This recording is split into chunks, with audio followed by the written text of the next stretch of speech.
ಸಾಕ್ಷರತೆ ಇಲಾಖೆ ಶ್ರೀ ಗಂಗಾಧರ್ ಅವರಿಂದ ಒಂದೆರಡು ನುಡಿಗಳು. ಭೋ ಭಾರತ್ ಮಾತಾ ಕಿ. ಯಾರಿಗೋಸ್ಕರ ಕಾರ್ಯಕ್ರಮ ಮಾಡ್ತಾ ಇದ್ದೀವಿ? ಯಾರು ಸೈಲೆಂಟ್ ಆಗಿರ್ಬೇಕು? ಗಲಾಟೆ ಮಾಡಿದ್ರೆ ನಾವು ಭಾಷಣ ಮಾಡೋದ್ರಲ್ಲಿ ಅರ್ಥ ಇರಲ್ಲ. ಓಕೆನಾ? ಏನಪ್ಪಾ ಅಂದ್ರೆ ಯಾವುದೇ ಒಂದು ಕಾರ್ಯ ವಿಘ್ನಗಳು ಬರದಲ್ಲೇ ಇರೋ ರೀತಿಯಲ್ಲಿ ನಾವು ಕಾಪಾಡ್ಕೋಬೇಕು ಅಂದ್ರೆ ಈ ವೇದಿಕೆ ಕಾರ್ಯಕ್ರಮ ಬಹಳ ಅವಶ್ಯಕತೆ ಇರ್ತಕ್ಕಂಥದ್ದು, ಅನಿವಾರ್ಯ. ಹಾಗಾಗಿ ಜಾಸ್ತಿ ಹೊತ್ತು ನಿಮ್ಮ ಕಾರ್ಯಕ್ರಮಕ್ಕೆ ನಾವು ಎಲ್ಲರೂ ಸಹ ಬಂದಿರೋದು. ಹಾಗಾಗಿ ಹಿಂದೆ ಮಾತಾಡ್ತಕ್ಕ ಹೆಣ್ಮಕ್ಳು ಜಾಸ್ತಿ ಮಾತಾಡ್ತಾ ಇದ್ದೀರಿ, ಮಾತಾಡಬಾರ್ದು. ಭಕ್ತಿ, ಕಾಯಕ, ತಪಸ್ಸನ್ನ ತನ್ನ ಜೀವನದುದ್ದಕ್ಕೂ ನಿರ್ವಹಿಸಿ ಇಡೀ ವಿಶ್ವಕ್ಕೆ ವಿಶ್ವ ಶಾಂತಿಯನ್ನ ಸಾರದ ಕೆಲವುಗಳನ್ನ ಕೊಟ್ರೆ ಇನ್ನಷ್ಟನ್ನ ನಮ್ಮ ಏನಿಲ್ಲಿ ಕೂತಿದ್ದಾರೆ ಗೇಲ್ ಕಂಪನಿ ಅಂತಕ್ಕಂತಹ ಒಂದು ಕಂಪನಿ ಹಾಗೂ ನಾವು CSR ನಡಿನಲ್ಲಿ CSR ಅಂತ ಒಂದು ನಮ್ಮಲ್ಲಿ ಇದಿದೆ, ವ್ಯವಸ್ಥೆ ಇದೆ, ಕಾರ್ಪೊರೇಟಿವ್ ಸೋಷಿಯಲ್ ರೆಸ್ಪಾನ್ಸಿಬಿಲಿಟಿ ಅಂತೇಳಿ, ಸಾಮಾಜಿಕ ಹೊಣೆಗಾರಿಕೆ ಅಂತ. ಇಲ್ಲಿ ಏನಪ್ಪಾ ಆಗುತ್ತೆ ಅಂದ್ರೆ ನಾವು ಒಂದು ಶಾಲೆಯಲ್ಲಿ ಕಲ್ತಿದ್ದೀವಿ, ನಾವು ಒಂದು ಉನ್ನತ ಸ್ಥಾನಕ್ಕೆ ಬಂದಿದ್ದೀವಿ, ಆ ಸ್ಥಾನದಲ್ಲಿ ನಾವು ಜವಾಬ್ದಾರಿಗಳನ್ನ ನಿರ್ವಹಿಸ್ತಾ ಇದ್ದೀವಿ ಅಂದ್ರೆ ನಮಗೆ ನಮ್ಮ ಗುರುಗಳು ಕೊಟ್ಟಂತಹ ಕಾಣಿಕೆ, ನನ್ನ ಗ್ರಾಮದಲ್ಲಿದ್ದಂತಹ ಒಂದು ಶಾಲೆ ಕೊಟ್ಟಂತಹ ಕೊಡುಗೆ ಅದು.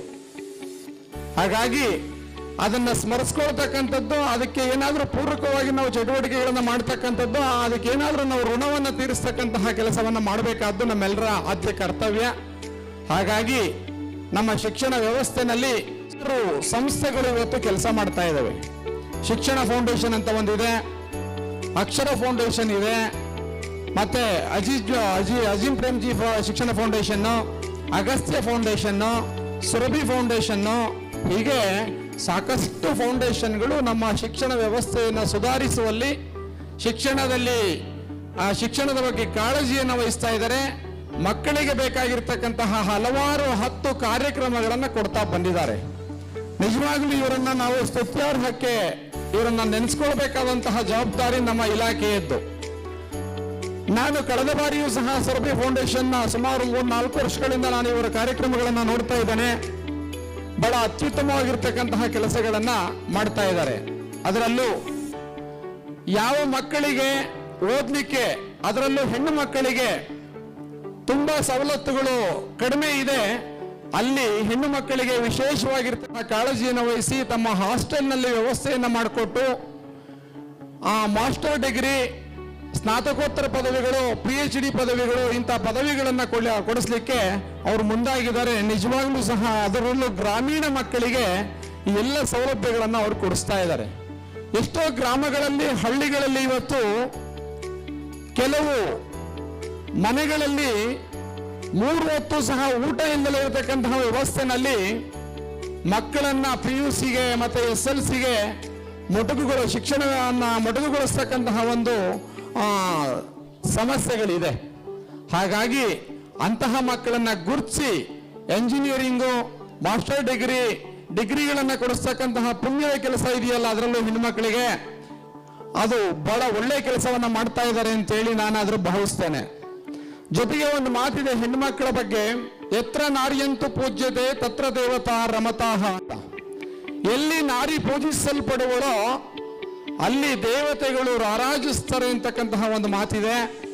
ಅದರ ಪ್ರಕಾರ ನಾವು ಹೆಣ್ಣು ಮಕ್ಕಳ ಸೇವೆಯನ್ನ ಮಾಡಿದಲ್ಲಿ ನಾವು ನಿಜವಾಗ್ಲೂ ಸಹ ಈ ದೇಶ ಪುನೀತರಾಗ್ತಾ ಇದೆ ಅಂತೇಳಿ, ಹೆಸರಿಗೆ ಮಾತ್ರ ನಮ್ಮ ದೇಶ ಪುರುಷ ಸಮಾಜ, ಆದ್ರೆ ಎಲ್ಲ ಕಡೆಯಲ್ಲಿ ಭಾರತವನ್ನ ಭಾರತಾಂಬೆ ಅಂತ ನಾವು ಪೂಜಿಸ್ತೇವೆ, ಕರ್ನಾಟಕವನ್ನ ಕನ್ನಡಾಂಬೆ ಅಂತೇಳಿ ಪೂಜಿಸ್ತೇವೆ, ಭುವನೇಶ್ವರಿ ತಾಯಿಯನ್ನ ಪೂಜಿಸ್ತೇವೆ. ಹಾಗಾಗಿ ಹೆಣ್ಣಿಗೆ ಬಹಳಷ್ಟು ಗೌರವವನ್ನು ಕೊಡ್ತಕ್ಕಂತಹ ಏಕೈಕ ದೇಶ ಈ ಭಾರತ ದೇಶ. ಎರಡನೇದು, ಇವತ್ತು ನಡೀತಾ ಇರತಕ್ಕಂತಹ ಕಾರ್ಯಕ್ರಮ ಬಹಳ ಅಭಿನಂದನಾರ್ಹ. ಮಕ್ಕಳಲ್ಲಿ ಹವ್ಯಾಸಗಳನ್ನು ಬೆಳೆಸಬೇಕು. ಹವ್ಯಾಸಗಳನ್ನು ಬೆಳೆಸೋದು ಅಂದ್ರೆ ಏನು? ಮೊಬೈಲ್ಗಳನ್ನ ಕೊಟ್ಟು ಕೂರಿಸೋದು ಅಂತ. ಮೊಬೈಲ್ಗಳಲ್ಲಿರ್ತಕ್ಕಂತಹ ಅಪ್ಲಿಕೇಶನ್ಗಳನ್ನ ಒಂದೊಂದಾಗಿ ಯಾವ್ಯಾವ ಅಪ್ಲಿಕೇಶನ್ ಇದೆ, ಯಾವ್ಯಾವ ಅಪ್ಲಿಕೇಶನ್ ಅಲ್ಲಿ ಏನೇನು ಬರುತ್ತೆ ಅಂತಕ್ಕಂಥದ್ದನ್ನು ಹೇಳ್ಕೊಡ್ತಕ್ಕಂಥದ್ದಲ್ಲ ಇದು. ಅದರಲ್ಲೂ ಈ ಫೀಲ್ಡ್ ನಲ್ಲಿ ಬಿಟ್ಟು ಕೆಲಸವನ್ನ ಹಚ್ಚಿ ಅದರ ಮೂಲಕ ಪ್ರತಿಭೆಗಳನ್ನ ಗುರುತಿಸಿ ಆ ಪ್ರತಿಭೆಗಳಿಗೆ ಪ್ರೋತ್ಸಾಹವನ್ನ ಮಾಡ್ತಕ್ಕಂಥದ್ದು, ಪ್ರೇರಣೆಯನ್ನ ಮಾಡ್ತಕ್ಕಂಥದ್ದು ಬಹಳ ಒಳ್ಳೆಯ ಕಾರ್ಯಕ್ರಮ. ಇವತ್ತಿನ ಪ್ರಪಂಚ ಏನಾಗಿದೆ ಅಂದ್ರೆ, ಅದರಲ್ಲೂ ನಮ್ಮ ಕೋವಿಡ್ ಬಂದ ಆದ್ಮೇಲೆ ಎಲ್ಲ ಮಕ್ಕಳ ಕೈನಲ್ಲೂ ಮೊಬೈಲ್ ಇಲ್ಲ ಅಂದ್ರೆ ಜೀವನನೇ ಇಲ್ಲ. ಊಟ ಮಾಡಬೇಕಾದ್ರೂ ಮೊಬೈಲು, ಮಲಗಬೇಕಾದ್ರೂ ಮೊಬೈಲು, ಎಲ್ಲ ಟೈಮಲ್ಲೂ ಮೊಬೈಲು. ಅದನ್ನ ಬಿಟ್ಟು ನಾವು ಬರ್ತಾ ಇಲ್ಲ. ದಯಮಾಡಿ ಆ ಅಡಿಕ್ಷನ್ ಅನ್ನ ಬಿಡಬೇಕು ಮಕ್ಕಳು. ನಿಮ್ಮ student life is A golden life ಅಂತ ಕರೀತಾರೆ. ಇದು ಬಹಳ ಅದ್ಭುತವಾಗಿರ್ತಕ್ಕಂತಹ ಸುವರ್ಣ ಜೀವನ ನಿಮ್ದು. ಯಾವತ್ತೂ ಸಹ ನಾವು ಹಾಳು ಮಾಡ್ಕೊಳ್ಬಾರ್ದು. ನಾನು ಶ್ರೀಮಠದ ವಿದ್ಯಾರ್ಥಿಯಾಗಿ 5ನೇ ತರಗತಿಯಿಂದ 12ನೇ ತರಗತಿ ಮತ್ತೆ TCH ಮಾಡ್ತಕ್ಕಂಥ ಸಂದರ್ಭದಲ್ಲಿ ಬಹಳ ಸಂಸ್ಕಾರವನ್ನ ಹೇಳ್ಕೊಡ್ತಾ ಇದರಲ್ಲಿ. ಬೆಳಗ್ಗೆ ಪ್ರಾರ್ಥನೆ, ಸಂಜೆ ಪ್ರಾರ್ಥನೆ, ಮಧ್ಯಾಹ್ನ ಊಟಕ್ಕೆ ಹೋಗ್ಬೇಕಾದ್ರೆ ಪಂಚೆ ಮತ್ತು ವಸ್ತ್ರಗಳನ್ನು ಹಾಕೊಂಡು ಊಟಕ್ಕೆ ಹೋಗ್ತಕ್ಕಂಥ ಒಂದು ವ್ಯವಸ್ಥೆ, ಸಂಸ್ಕಾರಗಳನ್ನ ಹುಟ್ಟಿನಿಂದಲೇ ಕಲಿಸಬೇಕು. ಹಾಗಾಗಿ ಮಕ್ಕಳೇ, ನಿಮ್ಮೆಲ್ಲರ ಜೀವನ ಸುಗಮವಾಗ್ಲಿ, ಬಹಳ ಸುವರ್ಣಮಯವಾಗ್ಲಿ. ಒಂದ್ ಕಡೆ ಕವಿ ಹೇಳ್ತಾನೆ, ಚಿಕ್ಕಂದಿನೊಳ ಅಕ್ಕರ ವಿದ್ಯೆಯಂ ಅರಿಪದಿರ್ತಡೆ ಕೊಂದಂ ಲಕ್ಕ ದನಮಿರಲು ಕೆಡುಗು ಚಿಕ್ಕಂದಿನ ವಿದ್ಯೆ ಪೊರೆಗು ಚೂಡಾರತ್ನ ಅಂತ. ಅಂದ್ರೆ ಚಿಕ್ಕಂದಿನ ವಿದ್ಯೆ ಎಷ್ಟು ನಮ್ಮನ್ನ ಬೆಳೆಸುತ್ತೆ, ನಮ್ಮನ್ನ ಉನ್ನತ ಸ್ಥಾನಕ್ಕೆ ಕೊಂಡೊಯ್ಯುತ್ತೆ ಅನ್ನೋದಕ್ಕೆ ಇಲ್ಲಿ ಕುಳಿತಿರ್ತಕ್ಕಂತಹ ಸೋಬಿ ಫೌಂಡೇಶನ್ ನ ಸಾಕಷ್ಟು ಯುವ ಪೀಳಿಗೆ ಇವತ್ತು ಒಳ್ಳೆ ಕೆಲಸವನ್ನ ಮಾಡ್ತಾ ಇದೆ ಅಂತ ಅದು ನಾವೆಲ್ಲ ಸಹ ಗಮನಿಸಬೇಕಾದಂತಹ ಅಂಶ. ನೀವು ಮುಂದೊಂದು ದಿನ ಈ ಗ್ರಾಮದಲ್ಲಿ ನಿಮ್ಮ ಗ್ರಾಮದಲ್ಲಿ ಓದ್ತಾ ಇದ್ದೀರಿ. ಆ ಗ್ರಾಮದಿಂದ ಯಾರಾದ್ರೂ ಒಬ್ಬರು ಪುಟ್ಟಿದು ಬಂದು KAS, IAS, IPS ಈ ತರದ ಹುದ್ದೆಗಳನ್ನ ಅಲಂಕರಿಸಿ ಈ ಒಂದು ಸ್ಟೇಜ್ ಮೇಲೆ ಬಂದು ಕುತ್ಕೊಂಡಾಗ ಆಗಾಗ್ತಕ್ಕಂತಹ ಸಂತೋಷ ಇನ್ಯಾವುದೂ ಇಲ್ಲ. ಹಾಗಾಗಿ ಒಳ್ಳೆಯ ಹವ್ಯಾಸಿ ಜೀವನವನ್ನ ವಿದ್ಯಾರ್ಥಿ ದೇಶದಿಂದಲೇ ಬೆಳೆಸ್ತಾ ಇದ್ದಾರೆ ಸುರಭಿ ಫೌಂಡೇಶನ್ ಅವರು. ಅವರಿಗೆ ಒಳ್ಳೆಯದಾಗ್ಲಿ. ನಮ್ಮ ಇಲಾಖೆಯ ಪರವಾಗಿ ಅವರಿಗೆ ಅಭಿನಂದನೆಗಳನ್ನ ಸಲ್ಲಿಸ್ತಾ, ನಾವು ಯಾವತ್ತೂ ಸಹ ನಿಮ್ಮ ಎಲ್ಲ ಕಾರ್ಯಕ್ರಮಗಳಿಗೆ ಪ್ರೋತ್ಸಾಹವನ್ನ ಕೊಡ್ತೇವೆ ಸರ್.